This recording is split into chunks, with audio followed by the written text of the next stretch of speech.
Good morning, students. Let us continue with our final account. The most important part of final account, adjustments. What the adjustment means? Adjustment means those transactions which are concerned to the accounting year, accounting period, but yet not recorded in books of account. Our main aim is to get the true and fair profit. And to get the true and profit, you have to record the adjustments. Adjustments we have to record as per double entry system. Twofold effects to be given. Both the effect of every transactions to be given.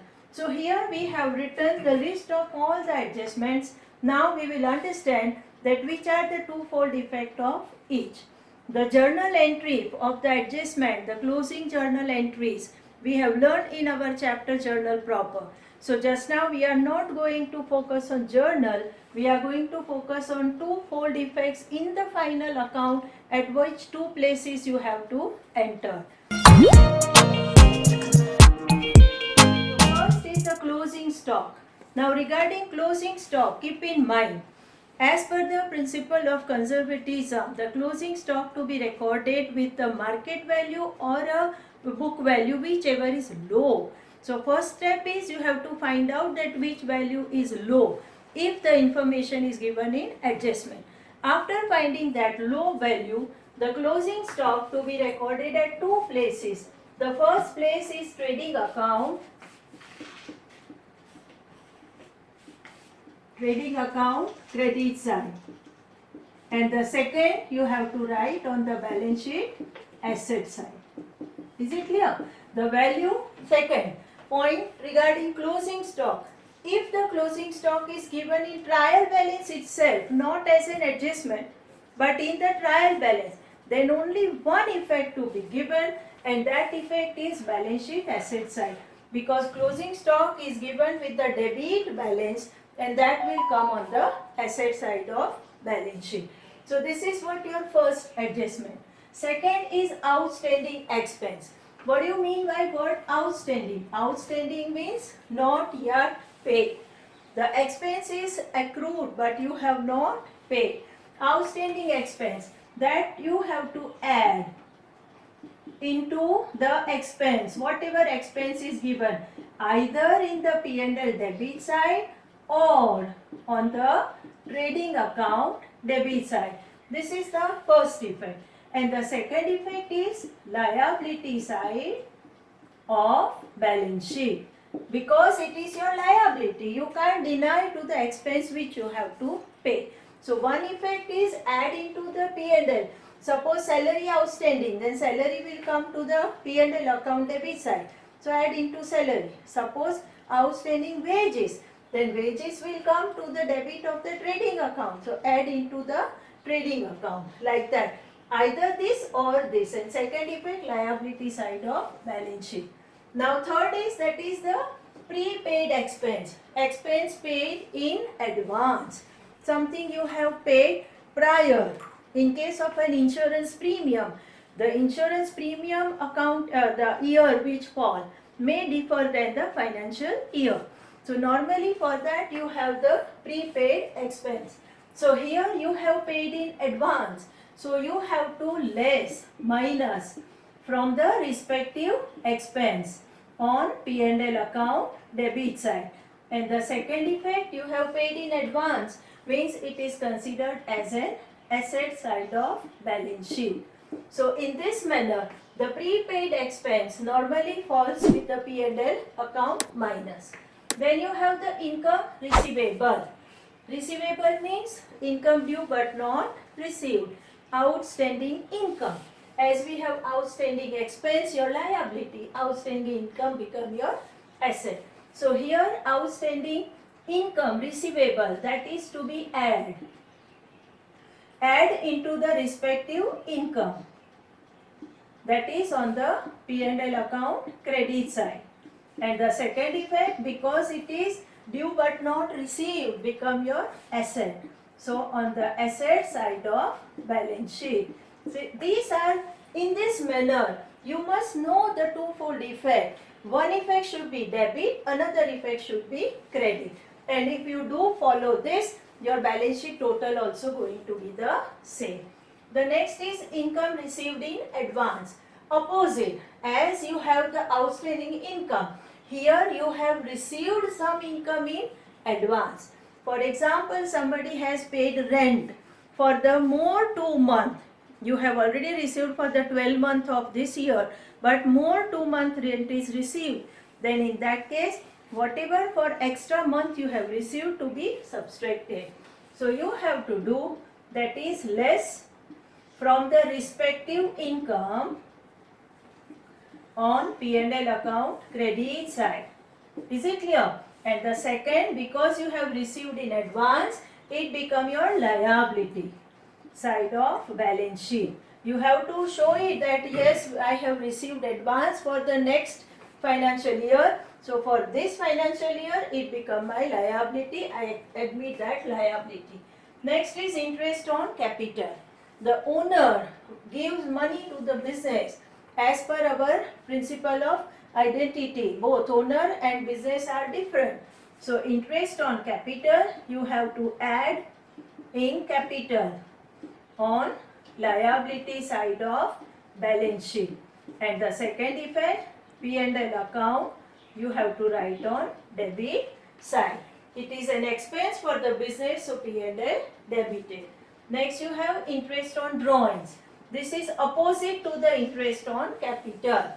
Interest on drawing become income for the business.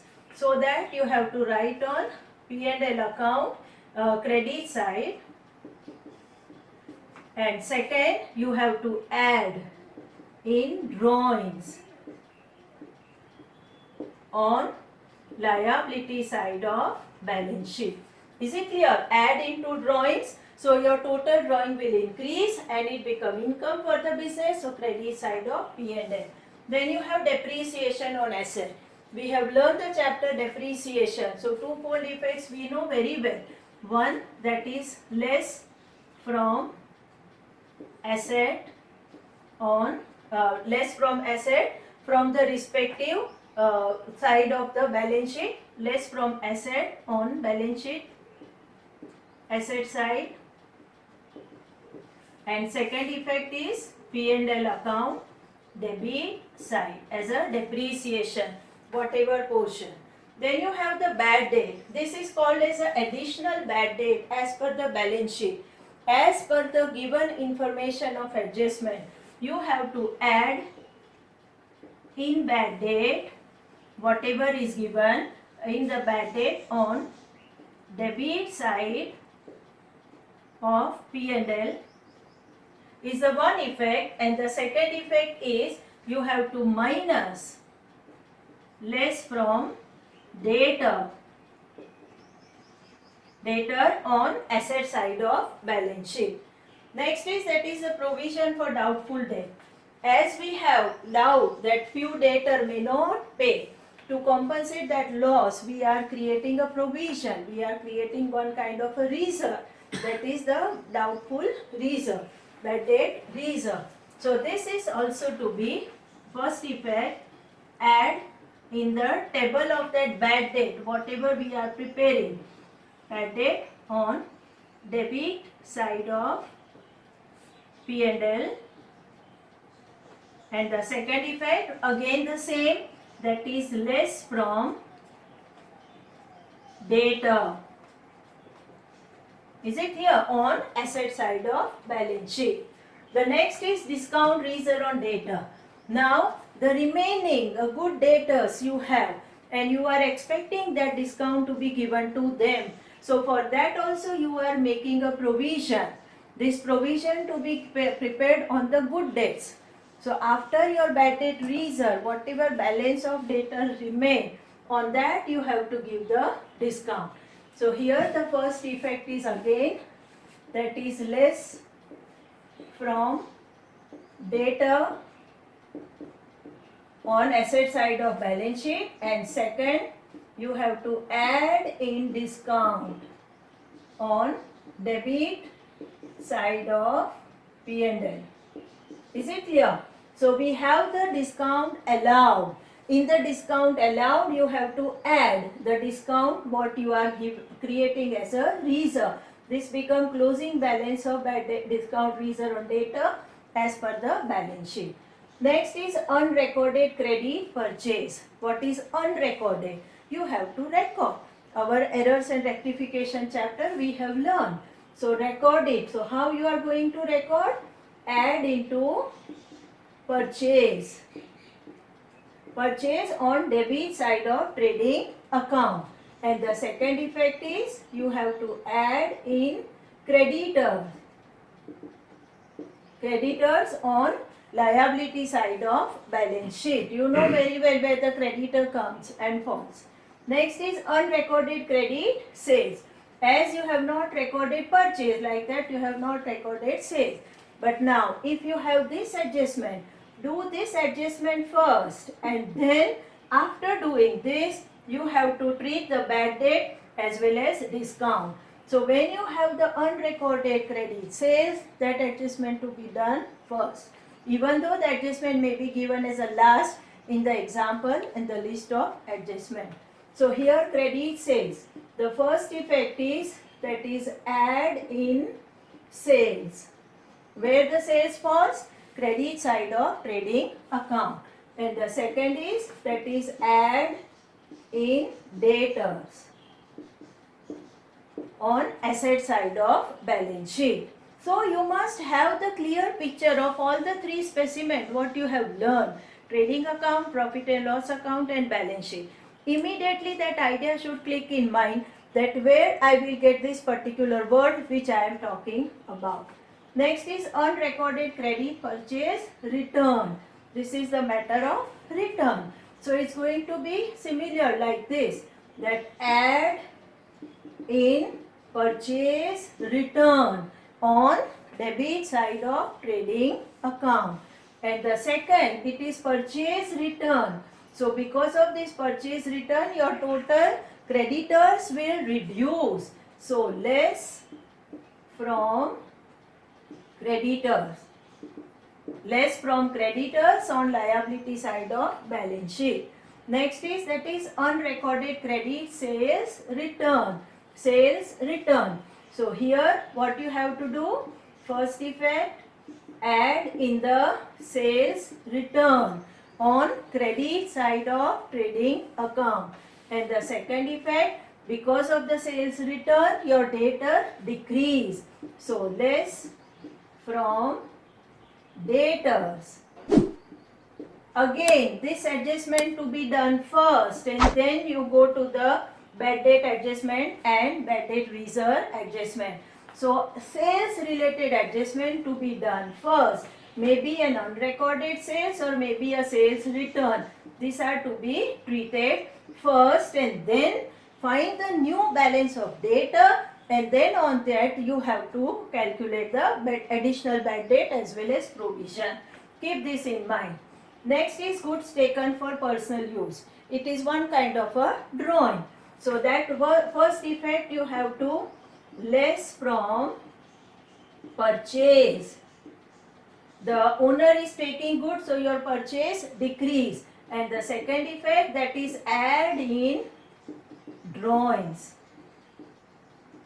Drawings, that is on the liability side of balance sheet. You have the goods lost due to theft. Now when the goods are lost, it is going to be a loss for you. So that is one effect will be there, P&L account debit side as a loss due to theft, that is to be written. And the second effect is the same, that is less from purchase on the credit side of trading account. Next is goods distributed as free sample. When you goods distribute, it become an advertisement expense for you. So one effect going to be P&L debit as advertisement expense, and second is the same, that is less from purchase on the credit debit side of trading account minus from purchase. Then you have goods given as donation. When you give the goods as donation, it becomes charity. So as a head, charity, you have to write on the debit side of P&L. P&L account debit side, write as a charity expense, and the second is less from your purchase. So all are the reason goods are going out other than sales. All reduce your stock. So one effect is very certain, that is minus from purchase. Now goods destroyed by fire. One another example. When the goods destroyed by fire, and if you have taken an insurance claim, and if the insurance company is going to pay full amount for that, in that situation the one effect is, that is minus from purchase. First effect is less from purchase, and the second effect, balance sheet asset side as insurance company. The full claim will be paid by the insurance company. Now the second situation is that the part payment done by the insurance company. If the part claim is going to be paid, it means you have loss. So here the three adjustments will come. The one adjustment is your minus from purchase, that is on debit side of trading account. Second adjustment is loss due to fire on the P&L account debit side, and the third effect to be given, that is insurance company on asset side of balance sheet. So in this situation you have three effects and you have to keep in mind. Stationary stock, as we have the closing stock, like that stationary stock you may have. So first effect is, that is minus less from stationary P&L debit side is the one effect, and the second effect is balance sheet on the asset side. Is it clear? Stationary stock to be treated in this manner. The next is, that is the commission payable on profit. If you have committed to the manager that you will give the commission, so commission to be given on profit, that is to because of commission your profit will decrease. So one effect is P&L account debit side. You are going to write outstanding commission. Payable means not paid.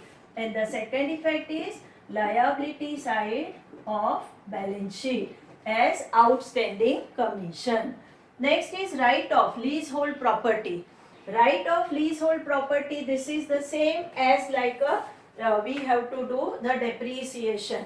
It have the same meaning. Okay. So what is to be done? One effect, that is less from asset, respective asset on balance sheet asset side. And the second effect is, that is P&L account debit side, you have to write that leasehold building written off. Whatever asset is given, that name to be mentioned. The next is amount transfer to general reserve. Again, like a commission, the general reserve if you create, that is also reduce your profit. So one effect you are going to do, that is P&L account debit side. Anything you write on the debit side of P&L, that reduce your profit. And the second effect, as a general reserve, you have to show on the liability side of balance sheet. So in this manner, we have understood the twofold effects of each and every adjustment. These adjustments you can get idea on the page number 162, 63, 64 of your textbook. The journal entries are also given. In exam, any 7 to 8 adjustments will be asked, and if the treatment are done correct, then only your answer will tally of your balance sheet. So you must revise this particular page before the day of exam at a glance, that what twofold effects are to be given. I hope you like it, understood it. So please understand well and remember well.